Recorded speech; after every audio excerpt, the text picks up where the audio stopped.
दो आत्माओं का मिलन प्रेम कहलाता है और जब इस प्रेम को सामाजिक मान्यताओं के द्वारा को स्वीकार किया जाता है तो यह शादी बन जाती है। शादी यानी विवाह एक अटूट रिश्ता है।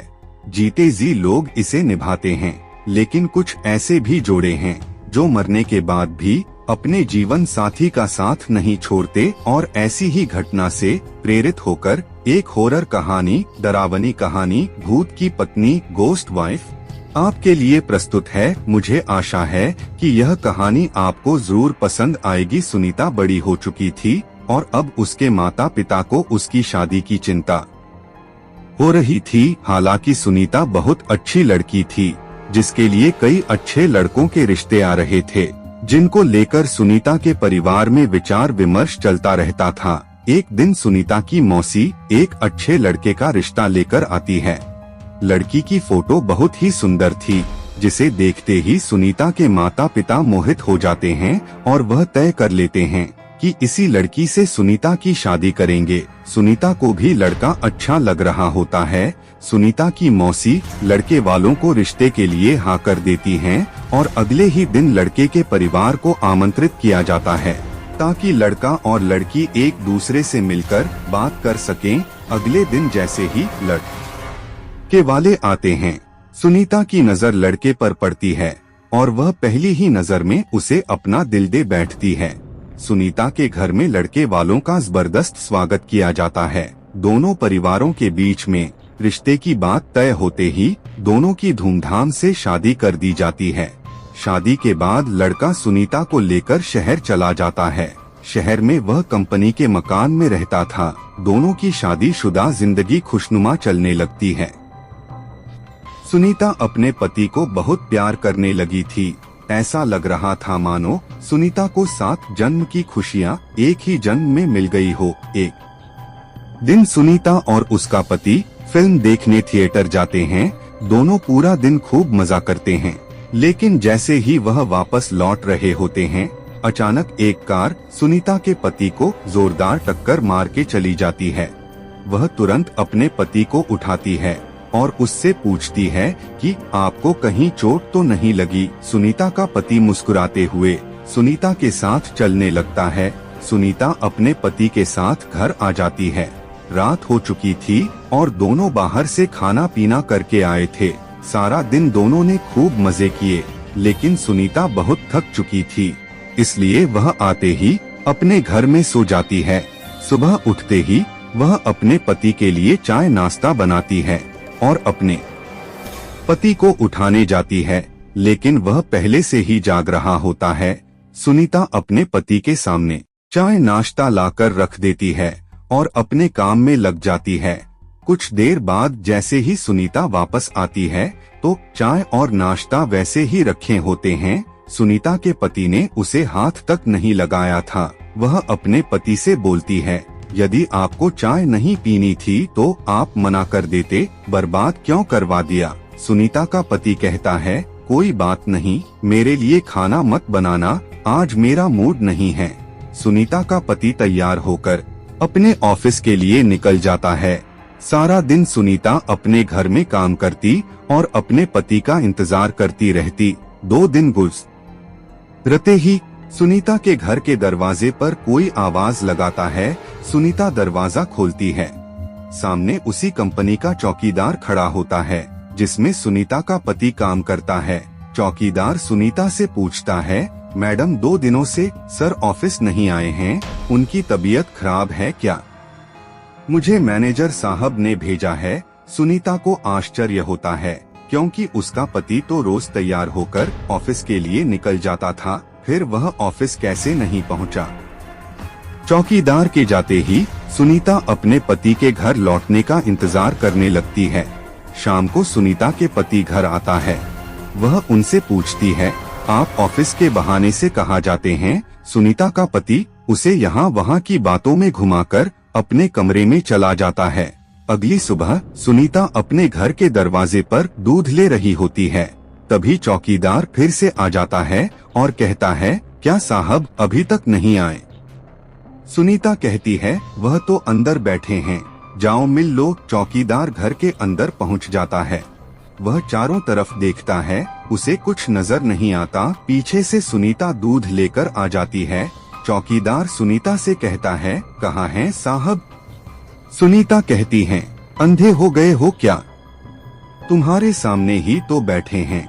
लेकिन चौकीदार को सुनीता पागल लग रही थी, क्योंकि सामने कोई नहीं बैठा था। दरअसल उस रात जो कार एक्सीडेंट हुआ था, उसमें सुनीता के पति की जान जा चुकी थी। चौकीदार सुनीता से दोबारा कहता है, मैडम वहाँ कोई नहीं बैठा है। लेकिन सुनीता चौकीदार को चिल्लाते हुए अपने पति को जाकर पकड़ लेती है और कहती है, यह देखो इतना बड़ा इंसान तुम्हें नजर नहीं आ रहा? सुनीता के साथ कोई दिखाई नहीं दे रहा था। चौकीदार वापस लौट जाता है और कंपनी में जाकर सारी बात कह देता है।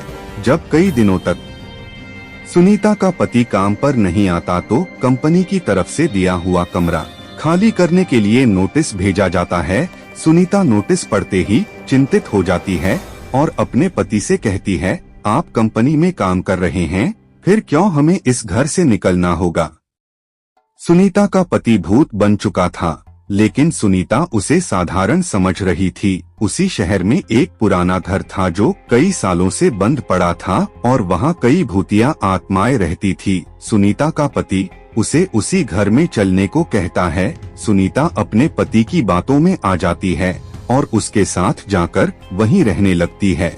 सुनीता ने इंसानों से रिश्ता खत्म कर दिया था और अपने पति के साथ भूतिया दुनिया में ही जीना सीख गई थी। दरअसल सुनीता अपने पति की बातों से पूरी तरह संतुष्ट हो चुकी थी। सुनीता को इस भूतिया घर में ही धीरे धीरे डर का एहसास होने लगता है।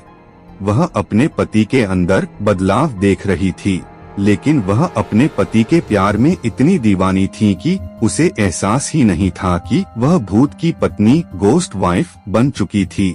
कुछ दिनों बाद सुनीता के सास ससुर शहर आते हैं। सुनीता अपने पति से कहती है, मम्मी पापा का फोन आया था, वह 2 घंटे में स्टेशन पहुंच जाएंगे, उन्हें जाकर ले आओ। सुनीता का पति उससे बाहर जाने का बहाना कर देता है और उसी को स्टेशन जाने को कहता है। सुनीता अपने सास ससुर को स्टेशन से जाकर ले आती है। सास ससुर आते ही अपने बेटे यानी सुनीता के पति के बारे में पूछते हैं। सुनीता कहती है, वह अभी किसी काम से बाहर गए हैं, कुछ देर में आ जाएंगे। सुनीता अपने सास ससुर के आने से बहुत खुश थी। वह उनके खाने की सारी तैयारियां करने लग जाती है। लेकिन शाम होने के बाद भी जब सुनीता का पति घर नहीं आता तो सभी चिंतित हो जाते हैं। सुनीता के पति का फोन घर में ही रखा रहता था, इसलिए वह उससे संपर्क नहीं कर पा रही थी। सुनीता के साथ उसके सास ससुर भी अपने बेटे से मिलने का इंतजार कर रहे थे। पूरी रात गुजर जाती है, लेकिन सुनीता का पति घर नहीं आता। सभी परेशान होकर उसका इंतजार करते रहते हैं। सुनीता के ससुर उससे पीने के लिए पानी मांगते हैं और जैसे ही सुनीता उनके लिए पानी लेने जाती है, उसे अचानक उल्टियां होने लगती है। सुनीता को उल्टी करता देख उसकी सास उसके पास आकर उसका हाल चाल पता करती है। बुजुर्गों का अनुभव विज्ञान से भी अधिक माना जाता है, इसलिए सुनीता की सास उसे तुरंत बता देती है, लगता है तुम माँ बनने वाली हो बेटी। सुनीता माँ बनने की बात सुनते ही मुस्कुराने लगती है।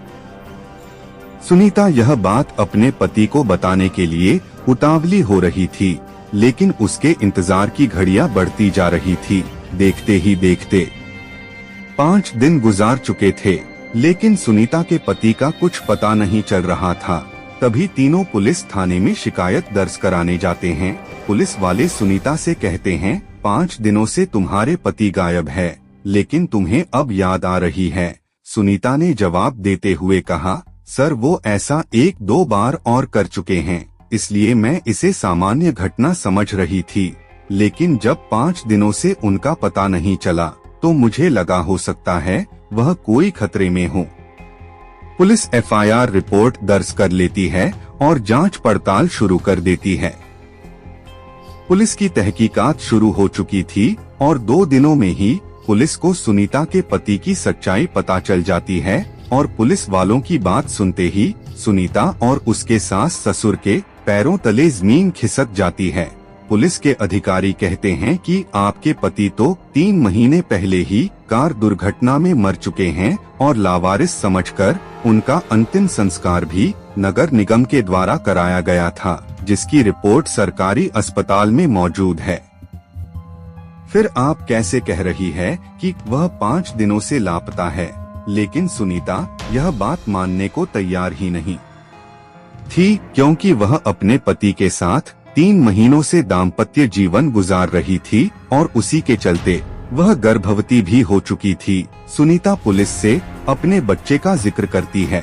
जैसे ही पुलिस को यह बात पता चलती है कि उस मरे हुए इंसान का बच्चा सुनीता के गर्भ में है, तो वह सुनीता से कहते हैं, आप बच्चे का चेकअप करवा दीजिए, उसके डीएनए रिकॉर्ड से हमें पता चल जाएगा कि यह बच्चा आपके पति का है और उनके मरने के बाद यह आपके गर्भ में आया है।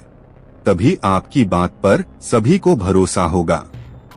पुलिस वालों को सुनीता के चरित्र पर शक था, इसलिए वह इस परीक्षण की मांग कर रहे थे। सुनीता को सरकारी अस्पताल लाया जाता है और वहां बच्चे का परीक्षण किया जाता है और जैसे डॉक्टरों के पास बच्चे की रिपोर्ट आती है तो उनके पसीने छूट जाते हैं, क्योंकि बच्चा साधारण नहीं था। वह 2 महीने का था, लेकिन उसका विकास 8 महीने के बच्चे के बराबर हो चुका था और अगले ही महीने वह जन्म लेने वाला था। डॉक्टरों के लिए अपने आप में यह ऐतिहासिक बात थी कि 4 महीने में कैसे कोई बच्चा जन्म ले सकता है। डॉक्टर सुनीता के हालात के बारे में विचार कर ही रहे होते हैं कि अचानक सुनीता के पेट में दर्द बढ़ने लगता है। डॉक्टर सुनीता के इतने जल्दी बिगड़ते हुए हालातों को समझ नहीं पा रहे थे। सुनीता को आपातकालीन कक्ष लाया जाता है। तभी डॉक्टरों को पता चलता है कि सुनीता की डिलीवरी का समय आ चुका है और कुछ ही देर बाद सुनीता एक भूतिया बच्चे को जन्म दे देती है। सुनीता का बच्चा देखने में बहुत खूबसूरत था, लेकिन उसकी शारीरिक बनावट कुछ अलग थी। उसके दांत जन्म के साथ ही निकले थे और उसकी आंखें लाल थी। डॉक्टरों ने ऐसा बच्चा पहली बार देखा था। डॉक्टर उसका शारीरिक परीक्षण करते हैं। बच्चे के शरीर के अंदर सभी अंग सामान्य इंसानों की तरह ही थे। इस बच्चे के बारे में प्रमाण मिलते ही पुलिस को यकीन हो जाता है कि सुनीता सही कह रही थी, यह बच्चा उसी के पति का है। पुलिस ने अपने जीवन में यह पहला केस था जहां कोई भूत पिता बना था। सुनीता को अपने पति के मौत की खबर पर यकीन नहीं था, लेकिन सभी के कहने पर उसने यह मान लिया था कि उसका पति अब इस दुनिया में नहीं है।